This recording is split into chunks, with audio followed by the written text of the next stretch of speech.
Alright, everybody. A little bit of a kerfuffle. This is Dakota State, not South Dakota State, nor is it San Diego State. This is DSU. Right on. I'm Professor Bobo. We got a little Tespa Collegiate Preseason HOTS action going on. This is going to be Texas A&M going up against Dakota State. We'll have to fix that logo later on. Cheers, Mizono. Texas A&M, a team that's been in NGS for a couple seasons, pinged me about this matchup. They are currently 4-0 right now in the Tespa preseason, and as is Dakota State. Time to get to meet some new people. See what's up with the Dakota boys. What else we got tonight? Alright, so as this is the Tespa preseason, rules a little bit different. We're over on the tournament realm, so as far as I know, Brightwing and Kerrigan reworks are not live.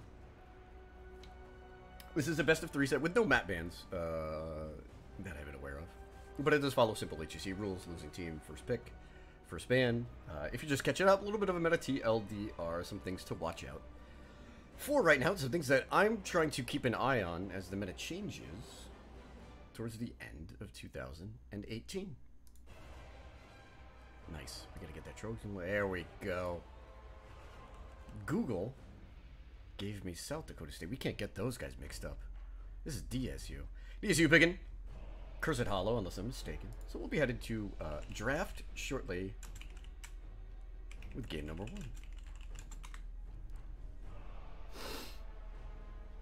Lulz. Had the wrong school. We'll get that fixed up.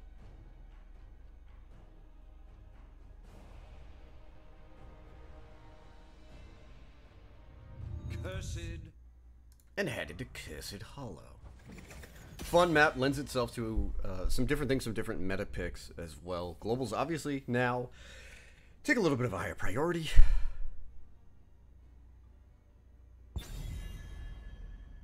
Dakota moves up in priority, as does Falstad. There's still some pocket Brightwings, even though she may not be as powerful as she is post rework. And then also the other component to this meta that we also often see is the boss race, and Tyrande being amongst, if not the top support right now, enables all of that jazz. First pick, headed on over to Dakota State University. Technically better. So actually this should have been Texas A&M's pick. Might have got that backwards. We'll figure that out. Mess around with some new stuff.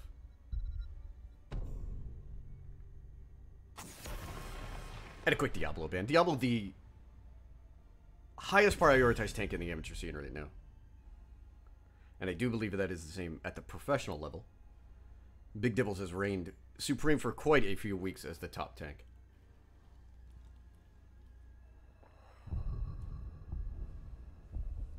With the Kerrigan rework not being live, that frees up a ban here, and Dakota is taken away by A&M. Chat, what's happening? Nice to see some people here. Thank you, Yep, for letting me know the time was wrong. Thank you, Blue1442, for letting me know that the damn logo was wrong.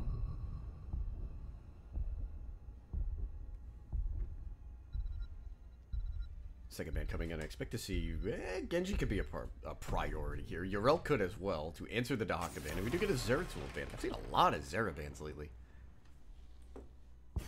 Always a fun time when Zera's back in the meta. Fun here to cast. Big plays. Sometimes you get a little bit of lag F. Who knows?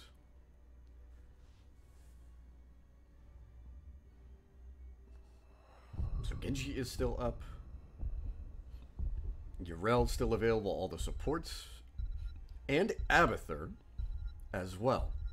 The Dakota ban lends itself to an Abathur selection if it is not banned out. And Tyrande's taken away.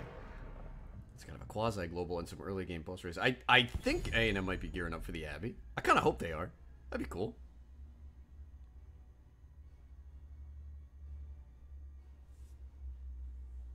Definitely not mind seeing that.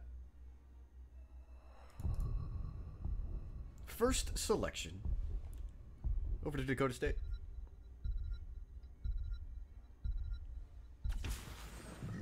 And they line up the Blazerino. Okay.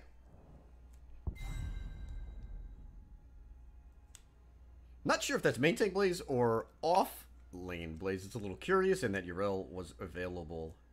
And yet Blaze was the selection. However, for Blaze and Urel, a little bit different in that Blaze's heroic ability with the bunker is a tool used to save teammates. Urel with Ardent Defender is really more of a self-save. But this white main Urel combo right here is, in my opinion, especially given that we're on the tournament realm with no Kerrigan available, the strongest first 2 picks that anybody can make in this game.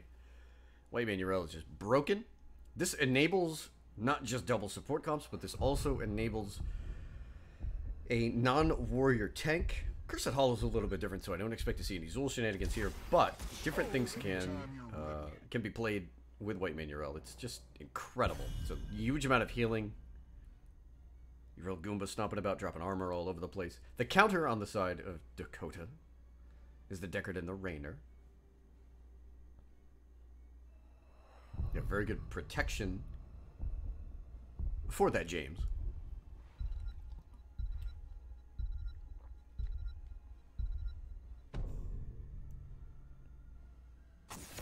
Maiev ban.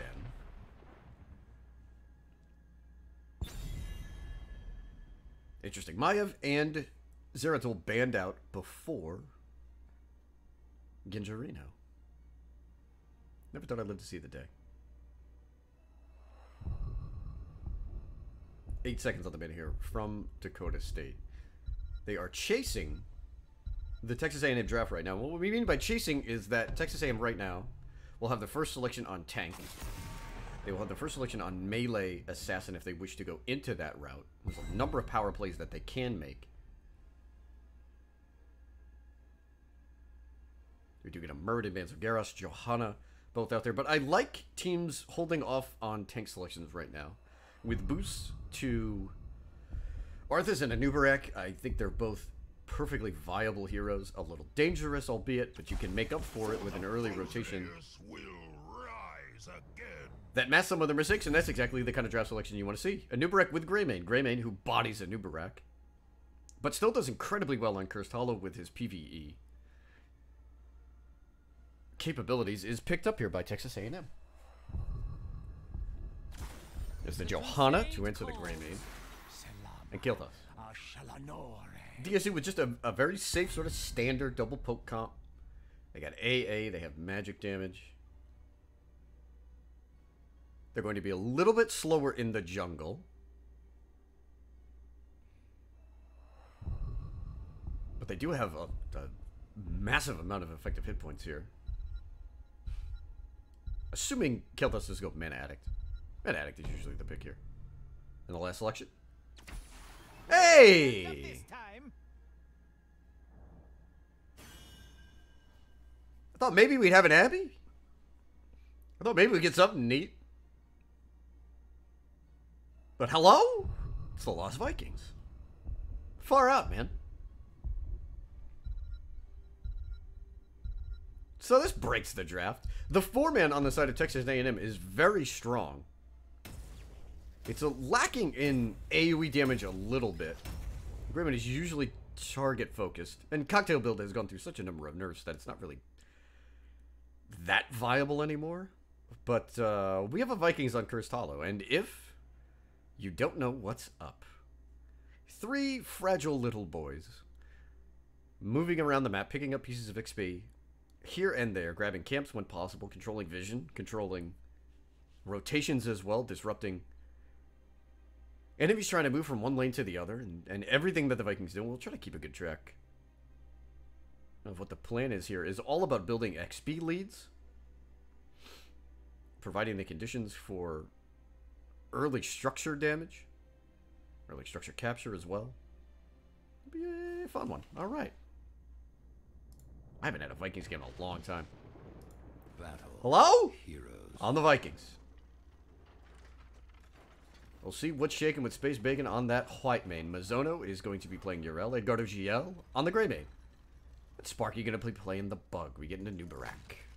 On the flip side, for the High Plains Drifters from Dakota State, Blue 1442. Going to be playing that Deckard Kane. Sifs on Kel'Thas. Havocs will be on the Johanna. Baby Eggs on the Blaze Arena. 5, 4. Damn it, Bobby Hill. 3. We'll be playing that Rainer. Good synergy. That is a good looking James. First adaptation we see is Texas A&M prioritizing the bot lane. So, with a Nubarak and with Greymane, what they have is chip damage for structures. And now they may also find themselves a Rainer. There's one stun, there's two stun, there's the first kill. This is huge. This is what the snowball's all about. So, with Greymane and Nubarak, because buildings prioritize the beetles, you can get Greymane onto structures such as this. And this is chip damage. Over time, these small little bits of damage onto turrets and walls eventually lead into full building captures, and then that will wind up with, that's a big root. That's a 3-man root. The white main's there, no problem. Eventually, this is going to turn into XP. You already see the members of Texas A&M about a quarter of a level up. This will spike a little bit following this tower cap. They'll also go for the gate. With another 3-man root. But what you do have at the same time is Blaze and Rainer just trying to answer everything that Texas A&M want to do. They're going to have to trade their chip damage. They're going to have to try to keep Soak up in the other two lanes. Dakota Geo goes in. He's getting their beast up. So we'll see how long Greymane can kind of hang out there. Sparky looking for a way out. Mizono with the Goomba Stomp to Greymane. Does not spread the bomb. Here's Eric. And also, Texas A&M has targeted bottom lane because bottom lane is where, eventually, their boss will spawn and run it down. You see Bobby Hill stepping up in mid. Rainer's a fantastic hero here and is only opposed by Olaf, who is a melee auto attacker. Baby Egg starting to get a little bit there, and it looks like Sparky went in and found a Kel'Thas. Johanna now trading out this fort's down to half. I would not be surprised if Texas A&M specifically lets the first tribute go. Really what you can do is you can use the Vikings just kind of poke. We got Baylog up at the top. Eric's down bottom. Eric is the best layer as he has the longest auto attack range. He usually does the best job. Hello playing it a little safe. Eric can also help out with structure damage, but when you have a Greymane, you typically don't need it. Alright. Rainer working on a well in mid. Bottom fort is gone. This is almost a 1-level lead. Olaf trying to push Jimmy away. I think Bobby Hill knows what's headed up from below. Sparky and Anubarak grabbing one camp. Rotation here for the mid. On the up. Everything looking fairly standard.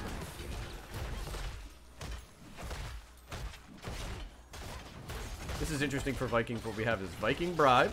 We try to keep an eye on them, see if they go anywhere. With a Merc Lord. That's a neat one. Mid camp picked up, and Texas A&M will actually head top, and they're going to go head after this. Baylog takes a jet propulsion from Blaze. That's a big cooldown. Space Bacon and Sparky are here. One stun. Nubarak holding off. There's the second. Put a Greymane on it, and it goes away. This is going to be a very, very fast game for Texas A&M if they keep this up. Usually, Vikings comps will end the game pre-16. They'll get you to 10 first. They'll get you to 16 with a 3-level lead, and usually by then they've taken some amount of buildings that provides a win condition. In the bottom lane, Giants did get picked up. Eric, our plucky little ranged assassin, was back there. In the mid lane, we see Kane as well as Kel'Thas, and now in the top, there's the 4-man rotate. Targeting the boss lanes. Mid lane can be collapsed from top or bottom by the other members of Dakota State, and then top lanes, top and bottom, if you will. Both boss lanes, those are the ones that you want to control. And also because there's not a higher likelihood, there's a 2-man route. Jet propulsion, Baby Eggs, providing a little bit of push at the front with Blaze. Structure does not go down. But these top lanes... Shall we see who gathers enough tribute this time? And the removal of the wells specifically make it easier to cap tributes. Stepping up yet again. Mizono goes in. This building's going down. Baby Eggs is in big trouble here.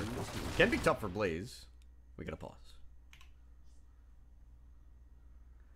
8-7. 1-level lead. 3 kills to 0. In favor of Texas A&M. Tribute spawn is going to be on the friendly Texas A&M side.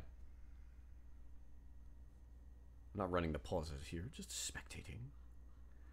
Team's looking for the R check. Dakota State needed the pause.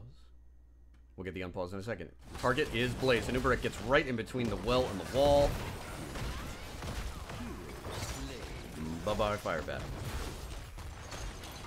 Anubarak is one of, if not the best tank for this type of composition, not just because Beatles can tank tower shots, but because pre-10, he is a highly mobile hero. that can just unleash a double stun CC combination, and that is usually going to be the end of somebody pre-10. More pressure on top. Edgardo has inner beast up. You can see that Greymane's got a little bit of a on-fire weapon there. That's sort of the indicator for that. In the bot lane, Baylog, splash damage on his AAs, is clearing bottom. Olaf is in mid, holding things down. And you see Eric there, and that's just boss scout. One way for Dakota State to come back into this game eventually is to just ensure that their mercenaries are not captured by the Vikings. This right now is a curse. And this is what Vikings built towards, early curses. They are a level and a half to 3/4 up. Might stretch a little bit here, we'll see. They have 10s. Longboat. Nice. Scarlet Aegis. Ardent Defender, Cursed Bullet. And of course, Cocoon. A&M will prep this curse with a boss.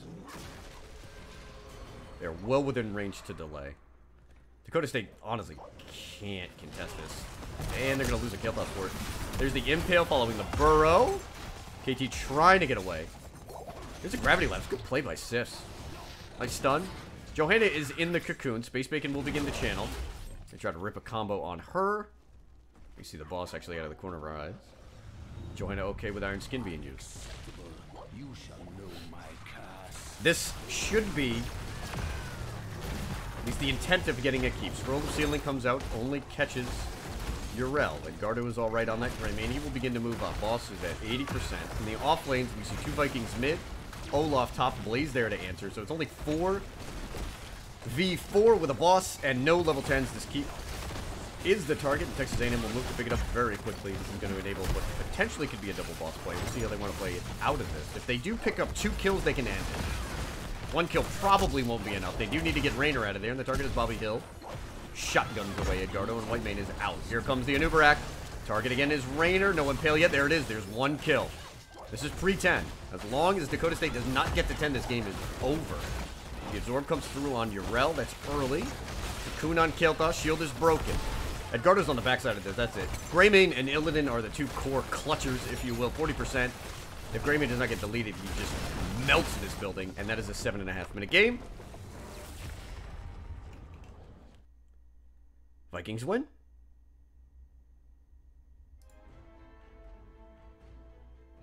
That is... Wow. Okay. That was a blitz.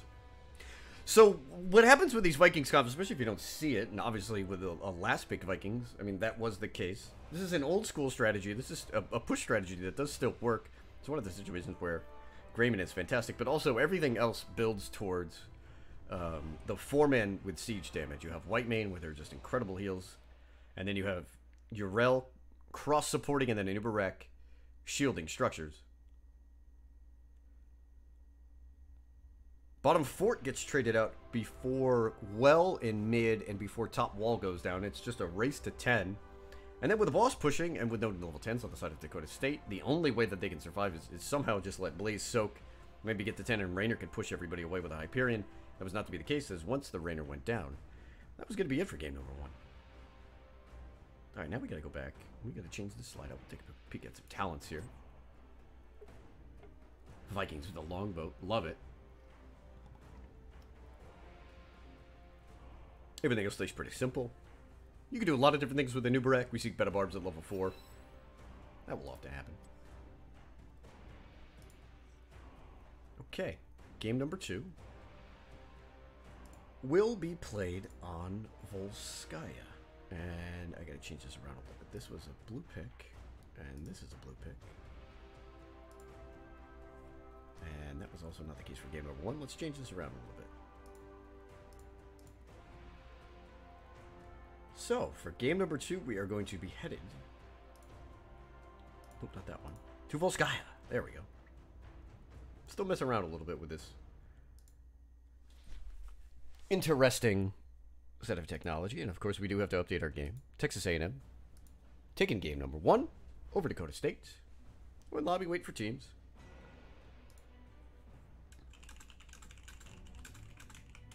Let them know they can go whenever they are ready.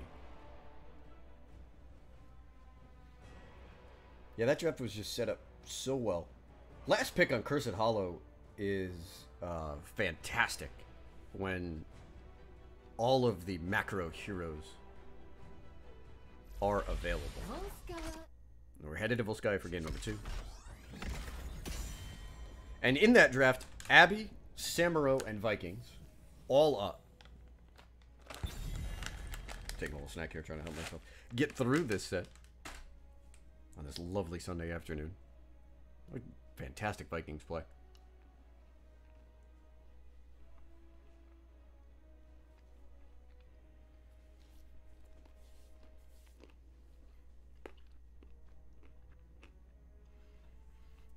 You know, I really did dislike the draft by Dakota State. I thought they got a number of really good picks. I think if it was a different map and a different situation, their draft is perfectly well equipped to handle just about anything.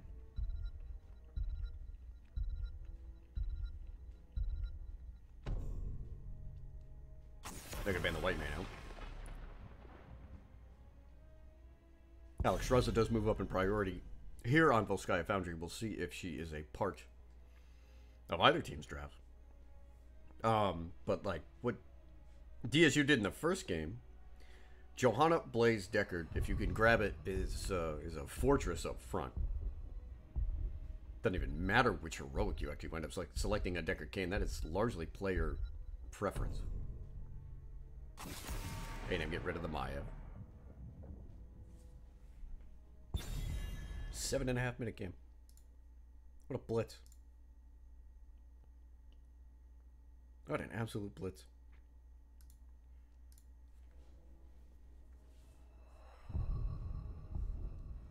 I don't think Texas A&M earned the Vikings ban yet. This is another map you can run it, and this is a really smart little play by them. If you go to Crystal and you show Vikings, Vikings now become a possibility on a number of different maps, and if your opponents want to take first pick, that means you have last selection, and that, if you show something odd in the first game, if it's,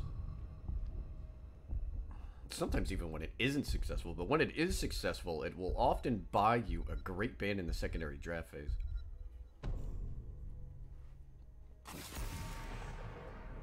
And then we'll take the Blaze away.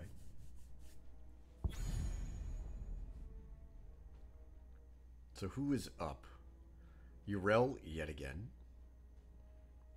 Taronda Alex Deckard. We had Zeratul banned out previously. I do know that A&M plays a mean Tracer comp, but that's kind of fallen out of the meta. Do your worst. And the goat goes first with a Urel. Quick shout out in between games. Mizuno, Coca-Cola. Thank you for the follows, fellas. And thank you for having me here. I heed the voice. Miranda is the pickup. The old school Stunlock duo. We'll tell Malfurion he might get jealous of Murrah. Picked up by Texas A&M. This could still be a double support comp. Taronda enables that sort of play. But with the white main being banned and with the Urel picked up on the other side, it certainly looks like we're not going to get any Zool shenanigans. I still will wait to see it. So it begins. I'm here to help. Deckard and Gina. I like what Dakota does. They just, listen, powerful heroes are available. And that's where they choose to go. For Taronda and Murden, they tend to lack AoE control. Genji is up. So we could be seeing even more single target focus. Here's the Johanna, so taking some frontline control away. Could potentially move Dakota into a garage. I actually don't mind Arthas here in this scenario. As long as you can play safe, get to level 7 with Icebound Fortitude, but that's a tank that's not necessarily in everybody's ballpark. Phoenix ban, getting rid of some wave clear to sort of take one of the heroes that matches Jaina and what she does away. A&M have their 3rd and 4th selections here.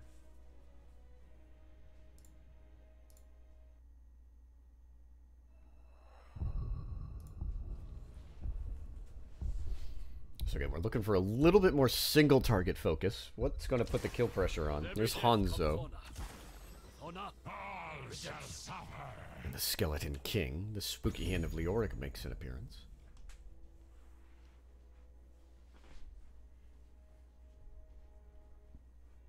With Johanna being banned. And with the poke from Hanzo, this would be a little scary for a Garrosh. But a double poke pop may force Texas A&M to invade. And they go Arthur Thrall. Another great old school combo. Roots on roots. With the Lich King and the War Chief.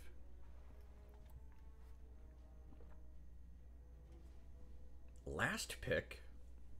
Well, Arthas deters a lot of melee assassin shenanigans. Do we get a Zera or a Genji here? Against what is a pretty bulky team. Junkrat. It's a perfect day for some mayhem. And Junkrat is a big pickup because Junkrat in particular bothers the ever-living hell out of Arthas. Arthas gets countered not specifically by CC, but more displace, because he's one of the tanks that does not have a movement ability. And because, while Icebound Fortitude is fantastic, Icebound doesn't really matter when a Junkrat hits you with a concussion mine and it bounces you underneath towers. That can be a problem.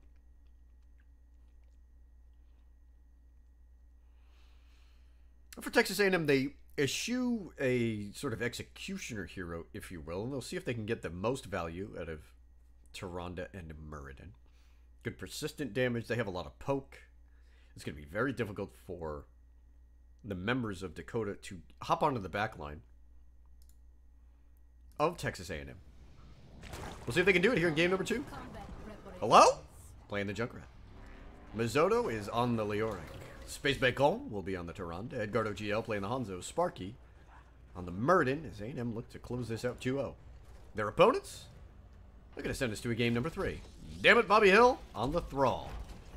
Havocs will be playing the Office. Baby Eggs on the Urel Blue. 1442 on the Deckard Kane. And Sifs on the Jaina. Thank you for the sprays, gents. 5, 4, 3. Level 1 talents up on the board. Everything pretty standard. This is interesting. Kaldorite resistance for Tyrande, 15 spell armor. And it does make sense because it's, what, slows and stuns? And there really aren't stuns on the side of Dakota. It's more roots and slows. Kaldorite resistance will look to buffer some of the damage from Jaina. The laning from Thrall, and certainly the Frozen Tempest. Muradin looking for a way out. Sparky with a good jump to evade the Howling Blast. In the bottom lane, Urel Leoric. We'll see how this matchup plays out. Arthur's going for a little bit of an early ride. Concussion Mine, remember, he needs to get a little bit deeper into the game before Concussion Mine, especially River Air, becomes a problem. Good step up from Edgardo GL. He picks up 5 stacks already on Fickle Geometry. A&M are looking to play control over the top lane rotation in the 4-man. With Junkrat doing Junkrat things.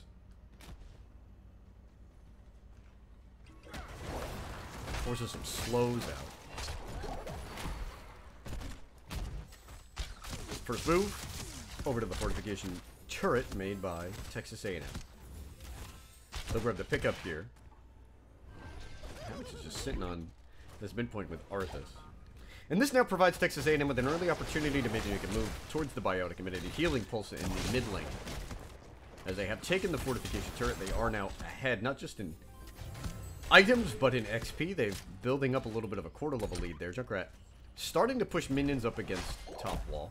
But keep an eye up here, because every minion that goes down to turrets is a little bit of XP loss for Dakota State, and then they will find themselves likely down level 7.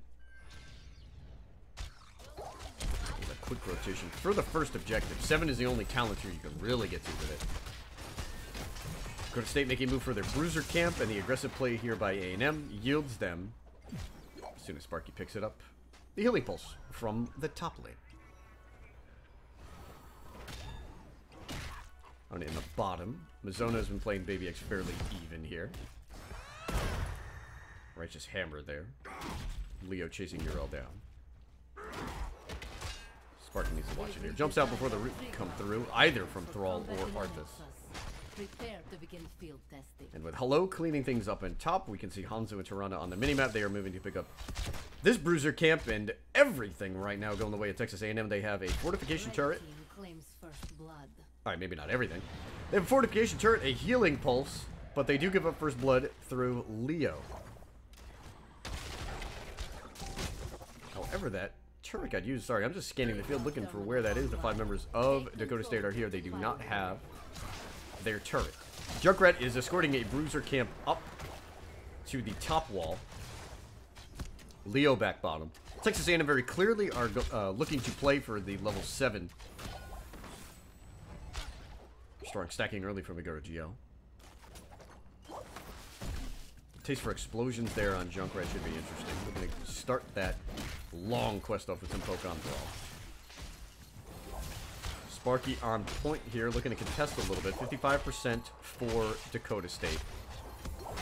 Once Texas A&M hits 7, expect to see Lyric take the conveyor belt up. Expect to see Junkrat hop himself down. Then the real fun ought to begin.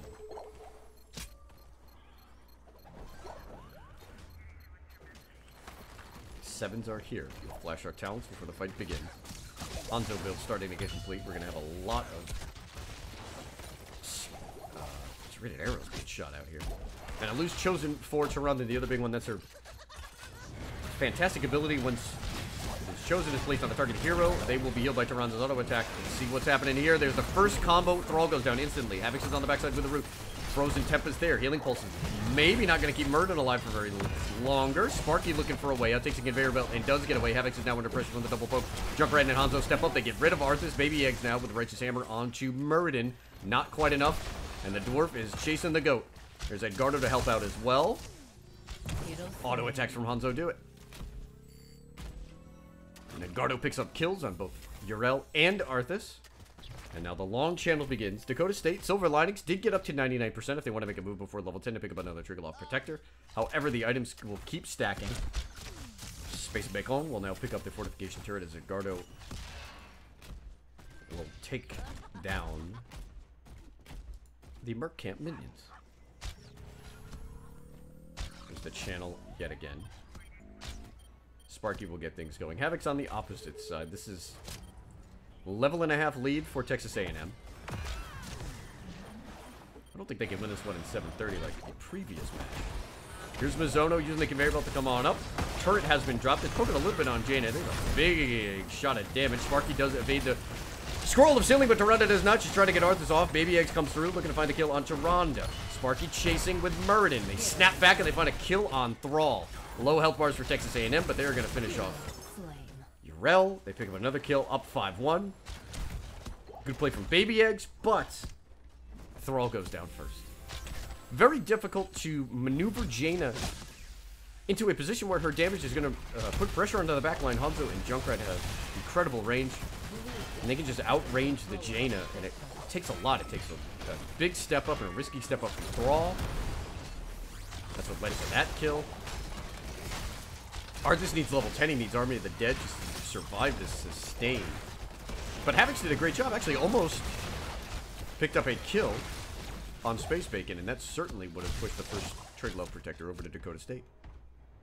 And now the Robot Shuffle. We've got Junkrat and Tirana in there. A&M would like to pick off this well for the next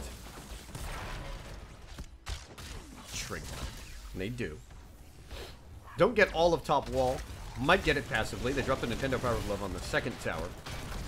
And it gets deleted out. Step up there from Sparky. 1 second on the Trig Love. There it goes. Thrall steps up, but no roots. And A&M with their level 10 advantage will pick up yet another biotic emitter. Oh, by the way, they have their heroics, Riptire, Starfall, and Tomb. Dragon's Arrow, as well as Avatar. Everything staying pretty simple. Starfall is definitely the pick for Tirana. I don't think I have seen anything else yet. Maybe, like the rare Shadow Stock? but it didn't really feel as effective as Starfall. Sparky steps up and Stormbolt on Office. He's almost finished stacking that Stormbolt. Lunar Blaze for Tyrande. Not so much about the damage, although it's certainly nothing to sneeze at. Space Bacon looking to be throwing stuns from a screen away. Edgardo and Mizona will join him on this fortification turret, as Sifs makes the move on Jaina.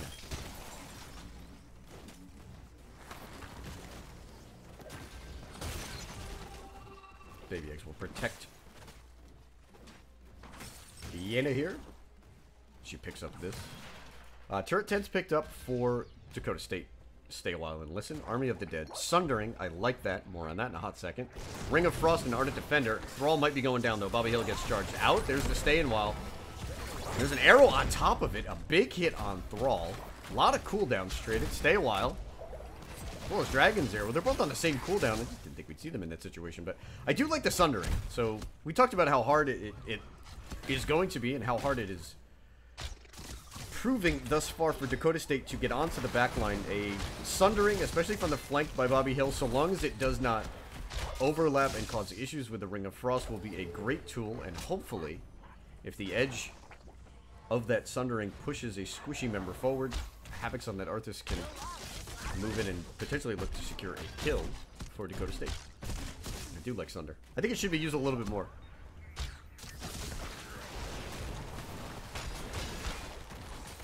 That stun, especially against Junkrat. If you hear Riptire, you press R and you hit him, the channel is disrupted and the Riptire is gone.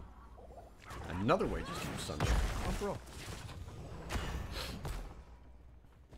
Baby Eggs and Mizona have just been dead even in the bot lane. Good job by Mizona there, keeping the Urel at bay. Top lane will be the next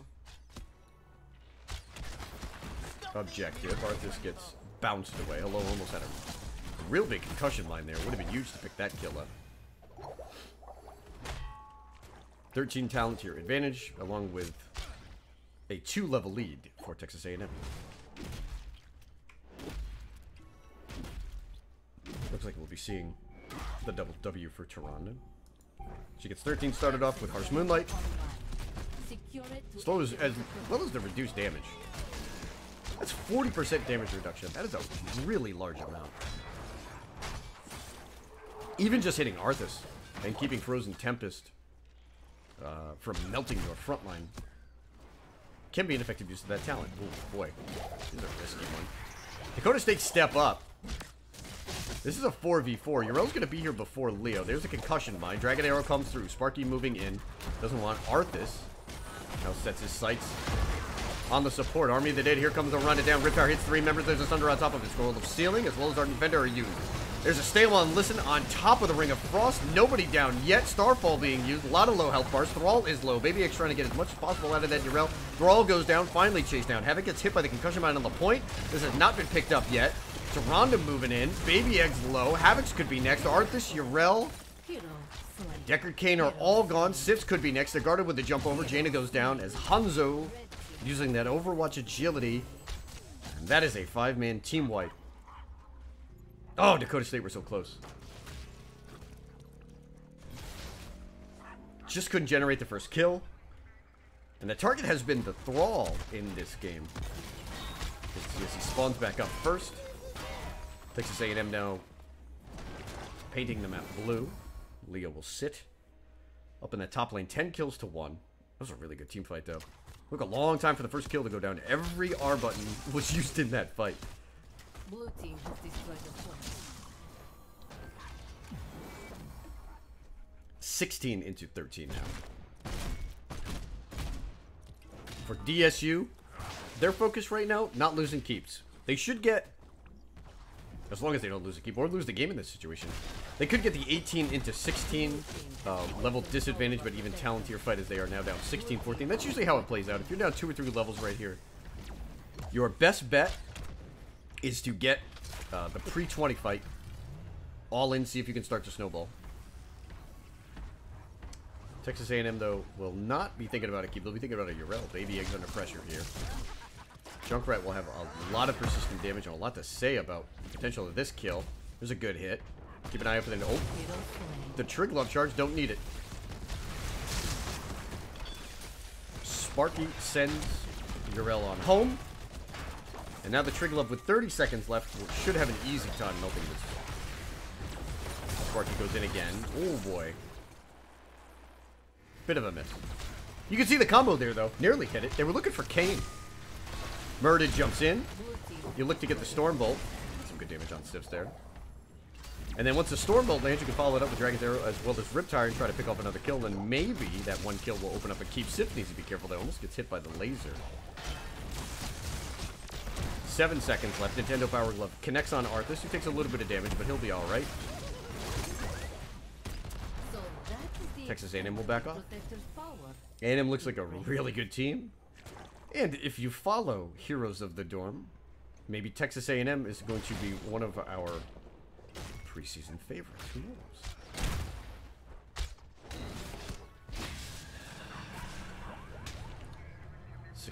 All these builds are complete.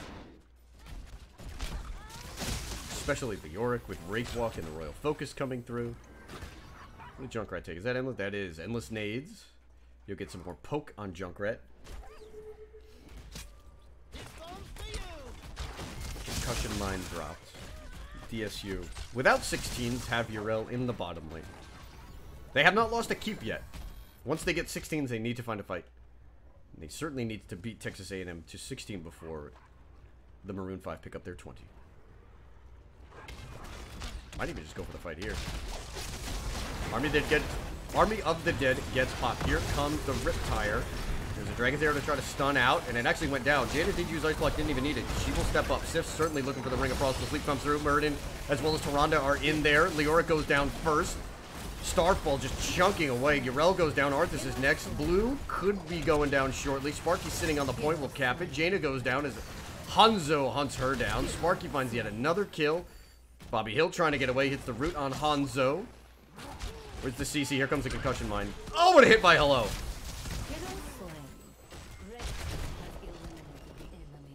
I mean, look, Texas A&M have more Overwatch heroes. That's how you win this game, right? Hanzo and Junkrat doing a ton of work. Sparky's just trying to tank this bad boy. See if he drops a healing pulse. Nope. We'll switch out.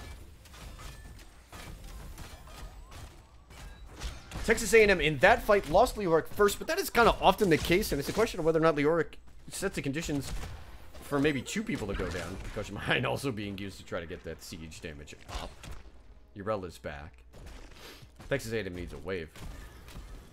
But the Starfall from Tyrande was the something that can't be dealt with. The Jaina Decker combo looks really good. So stay a while unless it comes through, and it helps secure a 2-man Ring of Frost. Jaina puts Murden and Tyrande into the ring, but they don't get onto the Jaina. Leoric goes down, Yrel winds up getting traded out, and then the Starfall was just too much zoning.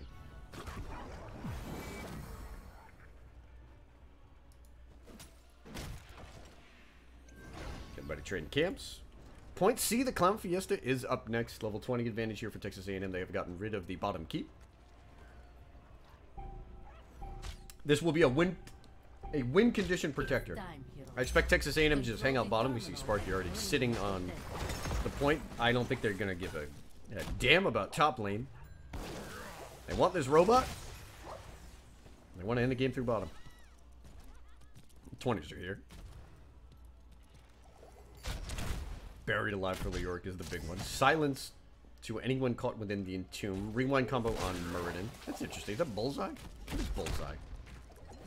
A 1-second stun on Sonic Arrow hits. DSU with their backs up against the wall are going to step up. They do have all of their R buttons available. They have pushed the wave to even. Leoric is top. He actually did clean that game. I'm a little surprised. And I'm going to opt to play this a little bit slower. They'll grab the healing pulse. Maybe. Maybe not. Might be going for the invade here with a 20 advantage. They are. Leoric has joined up. Keep an eye on Sparky. Right, this pops Tempest.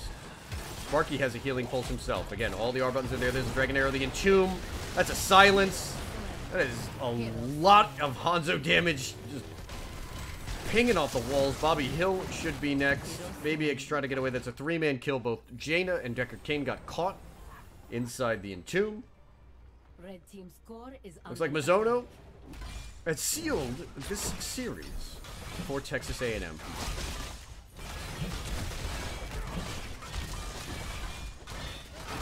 Click, clang, clack, go the core. We'll sit underneath a healing pulse as well as a fortification turret, and Texas A&M will take this one with a 2-0 victory.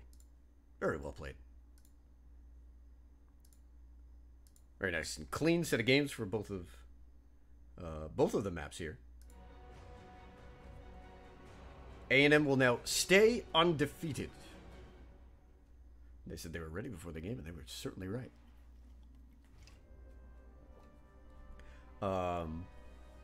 Things I saw in this game. They had a lot of options.